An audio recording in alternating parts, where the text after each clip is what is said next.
পুৱাই বিহগুৰি জেঙৰ চুবুৰী প্ৰাথমিক বিদ্যালয়ত সৃষ্টি হ'ল অনাহত পৰিস্থিতি। বিদ্যালয়ৰ এটা পুৰণি আলমিৰাত ওলাল এডাল প্ৰকাণ্ড সাপ। সাপডাল প্ৰত্যক্ষ কৰি বিদ্যালয় কৰ্তৃপক্ষই সৰ্প বিশেষজ্ঞ সৌৰভ বৰকটকীক খবৰ দিয়ে। খবৰৰ ভিত্তিত বৰকটকীৰ পৰামৰ্শ মতে সৰ্পবান্ধৱ সৌৰভ বৰকটকী টীমৰ দ্বাৰা স্বীকৃতিপ্ৰাপ্ত সৰ্প বন্ধু গৌতম কলিতাই উদ্ধাৰ কৰে। সাপডাল অবিষাক্ত মুচৰাগুম বুলি গৌতম কলিতাই চিনাক্ত কৰে।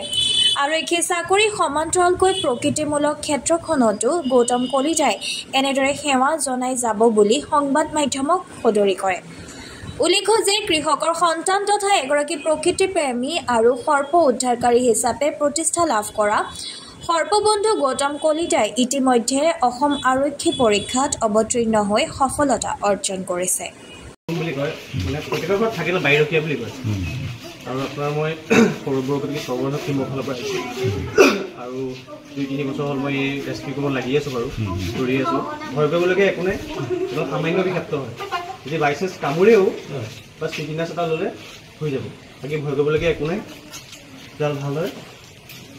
মানে এইটো সাধাৰণতে পোৱা যায়, এইটো সাধাৰণ আপোনাৰ বাইৰকীয়া বুলি কয়, প্ৰায় ঘৰতে আপোনালোকে যদি চাই পাবই। এইটোতো মই নিজে ৰেস্কিউ কৰি মোৰ নিজৰ ঘৰতে এৰিলোঁ, মোৰ নিজৰ ঘৰতে এৰিলোঁ প্ৰথম।